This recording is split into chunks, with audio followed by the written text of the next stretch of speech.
మరో breaking news చూస్తున్నాం. పల్నాడు జిల్లా మాచర్లలో వైసీపీ మాజీ ఎమ్మెల్యే పిన్నెల్లి రామకృష్ణారెడ్డికి న్యాయస్థానంలో చుక్కెదురైంది.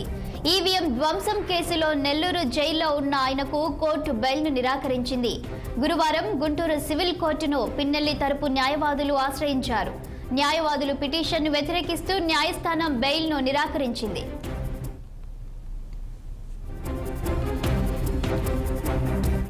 దీనిపై మరింత సమాచారం మా ప్రతినిధి పవన్ ఫోన్ లైన్ లో అందించడానికి సిద్ధంగా ఉన్నారు. గుడ్ మార్నింగ్ పవన్, చెప్పండి. పిన్నెల్లికి బెయిల్ పిటిషన్ కు సంబంధించిన పూర్తి వివరాలేంటి? మరి న్యాయస్థానం ఆయనకు బెయిల్ తిరస్కరించడానికి కారణాలేంటి?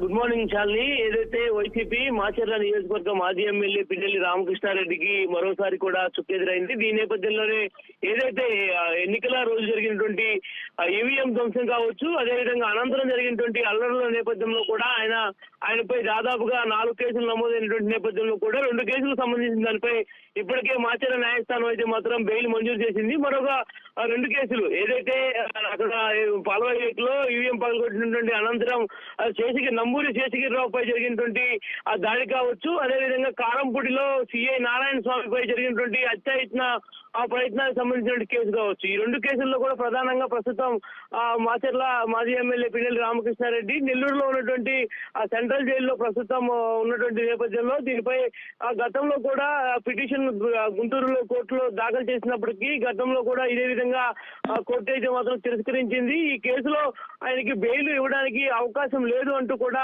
ఇప్పటికే తెలియజేసినటువంటి నేపథ్యం అయితే మాత్రం కనిపించినటువంటి నేపథ్యంలో తాజాగా నిన్న పిన్నెల్లి రామకృష్ణారెడ్డికి సంబంధించిన తరపు న్యాయవాదులు గుంటూరులో ఉన్నటువంటి సివిల్ కోర్టులో అయితే మాత్రం మరొక బెయిల్ పిటిషన్ అయితే మాత్రం దాఖలు చేశారు. దాఖలు చేసినటువంటి నేపథ్యంలో పిన్నెల్లి రామకృష్ణారెడ్డికి బెయిల్ మంజూరు చేయాల్సిందిగా కూడా ఆయన తరపు న్యాయవాదులు నిన్న ఉదయం బెయిల్ సంబంధించినటువంటి పిటిషన్ ను హైకోర్టులో వేయడంతో దీని నేపథ్యంలోనే గుంటూరులో ఉన్నటువంటి సివిల్ కోర్టులో దానికి సంబంధించినటువంటి వాదనలు కూడా ముగిసినటువంటి అనంతరం నిన్న మధ్యాహ్నం 2 గంటల ప్రాంతంలో కూడా భోజనం అనంతరం ఈ యొక్క బెయిల్ పిటిషన్ సంబంధించినటువంటి అంశంపై విచారిస్తామంటూ కూడా న్యాయమూర్తి వెళ్లిపోవడం, అనంతరం 3:40 ప్రాంతంలో కూడా ఈ యొక్క విచారణకు సంబంధించినటువంటి బెయిల్ అంశం అయితే మాత్రం వచ్చింది. ఈ నేపథ్యంలోనే ఇరు వర్గాలకు సంబంధించినటువంటి న్యాయవాదులు పరస్పరం అయితే మాత్రం వాదనలు జడ్జి ఎదుట వినిపించారు. ప్రధానంగా ఈవీఎం ధ్వంసం తర్వాత అసలు పాల్వాయి గేట్ లో ఈవీఎం పగలగొట్టడానికి తను వెళ్లలేదు, కావాలనే తమపై తప్పుడు ఆరోపణలు చేస్తున్నారనేటువంటి అభియోగాన్ని కూడా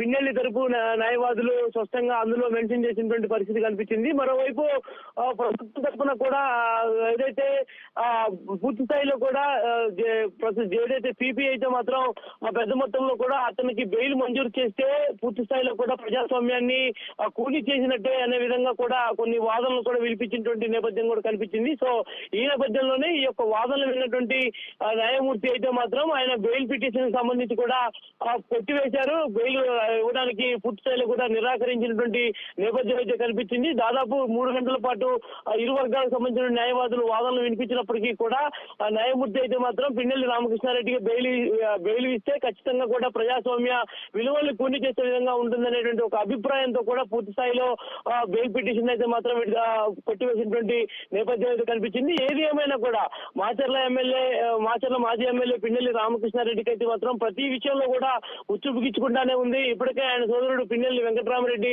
అజ్ఞాతంలోనే కొనసాగుతా ఉన్నారు.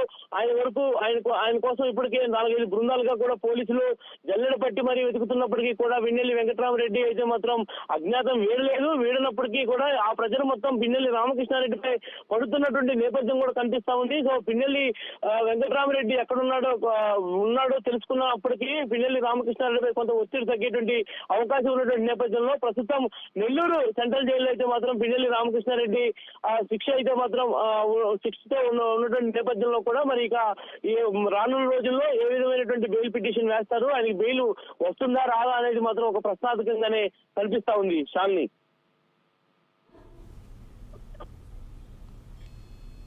Thank you Pawan.